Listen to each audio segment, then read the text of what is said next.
Tamika, how are you? I'm good, thank you. I'm the proud mom of 2 girls, 8 and 10. My youngest daughter is transgender. The Trump administration has attacked the rights of transgender people, banning them from military service, weakening non-discrimination protections, and even removing the word transgender from some government websites. How will you, as president, reverse this dangerous and discriminatory agenda and ensure that the lives and rights of LGBTQ people are protected under U.S. law? I will flat out just change the law. Eliminate those executive orders, number one. You may recall, I'm the guy who said, I was raised by a man who, I remember I was being dropped off. My dad was a high school educated, well-read man who was a really decent guy, and I was being dropped off to get an application in the center of our city, Wilmington, Delaware, the corporate capital of the world at the time. And these 2 men, I'm getting out to get an application to be a lifeguard in the African-American community because there was a big swimming pool complex. And these 2 men, well-dressed, leaned up and hugged one another and kissed one another. I'm getting out of the car at the light, and I turned to my dad. My dad looked at me and said, Joey, it's simple. They love each other. The idea that an 8-year-old child or a 10-year-old child decides, you know, I decided I want to be transgender. That's what I think I'd like to be. It'll make my life a lot easier. Us and give us peace.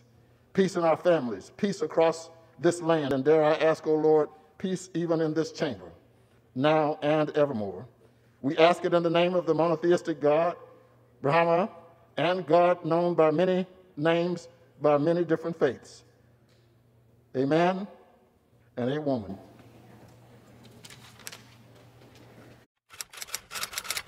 논란이 되고 있는 동성애 갈등이 교계로까지 번지고 있습니다. 동성 결혼을 찬성한 교단의 반대의 뜻을 나타낸 일부 한인 목사들이 파면당하는 일도 발생하고 있습니다. 이두현 기자의 보도입니다. LA 지역의 한 교회에서 담임 목사를 맡아온 강현중 목사. 최근 교단으로부터 파면에 당해 7년 동안 몸담았던 교회를 떠나게 됐습니다. 동성 결혼을 받아들인 교단의 뜻을 거슬렀다는 이유에서입니다. 동성애 이슈가 동성애 이슈를 통해서 교단 분리 문제가 대두가 되었잖아요. 어차피 우리 교인들이 투표했다는 것, 우리 교인들의 성향과 담임 목사인 제 성향을 다 알고 있는 상태에서 파송 중지, 쉽게 얘기하면 해고, 파면인 거죠. 그 통보를 하고 우리 교회를 6월 30일까지 있다가 떠나라는 그런 통보를 받았어요. 미국의 주요 교단에 속하는 연합감리교회는 최근 동성 결혼의 찬성의 뜻을 밝히면서 교단에 소속해 있는 일부 교회와 갈등을 빚고 있습니다. 갈등이 심각해지자 교단 측의 뜻을 거부한 목사를 예배 중간에 파면하는 일까지 벌어졌습니다. What kind of you address?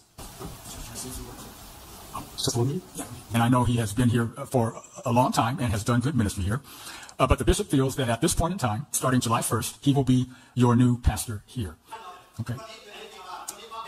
Okay? If you sit down, I will close. 이제 저희 교회 같은 경우는 이제 교단 탈퇴를 결정했어요. 3분의 2 이상 79%가 찬성을 해서 결정을 했는데 담임 목사님, 저희 20년 동안 같이 신앙생활하고 아무 문제 없이 잘 지내시던 분을 이제 하루아침에 예고도 없이 이달 말로 해고를. 캐나다의 한 가톨릭 고등학교는 트랜스젠더 정책에 반대한다는 이유로 한 학생에게 정학 처분을 내렸습니다. 이 학생은 종교 자유가 공격당했다고 주장합니다. 자세한 소식 알아봅니다. 16살의 조시 알렉산더는 학교의 트랜스젠더 화장실 정책에 반대했습니다. 조시는 자신의 시련이 지난해 10월 온타리오주 램프루에 있는 세인트 조세 가톨릭 고등학교에서 시작됐다고 말했습니다. 하나님이 2개의 성별만을 만들었다고 믿는 조시는 2명의 트랜스젠더 학생들에게 대명사 사용을 거부했습니다. Female students in the school informed me that male students were using the female washrooms and they were concerned by this. So I decided to talk about that. I voiced my beliefs and I expressed concern to the principal. A female student also expressed concern to the principal and we were both ignored. 조씨는 교장 선생님의 반응에 학교 밖에서 학생 시위를 조직했습니다. 그러나 시위가 있기 이틀 전에 무기한 정학 처분을 받았습니다. 조씨가 다음 학기에 학교로 돌아갔을 때 학교 관계자들은 무단 침입으로 조씨를 체포했습니다. 조씨는 자신의 믿음을 정당하게 표명했을 뿐이라고 말했습니다. 그리고 조씨는 2번째로 체포됐습니다. 알렉산더는 종교 자유와 하나님의 자연 질서를 지키기 위해 자신의 견해를 계속 표명할 것이라고 말했습니다. 차별금지 법안을 반대하면서 기도하고 계시는 성도 여러분 안녕하십니까. 캐나다는 세계에서 4번째 2005년 7월에 동성혼 합법화를 진행한 나라입니다. 불과 15년이 지났을 무렵에 기독교 주요 교단들이 교리를 바꾸면서까지 동성혼을 합법화했고 성직자에 대한 안수까지 허용하게 되었습니다. 또 연금 혜택과 보험 혜택이 없어졌습니다.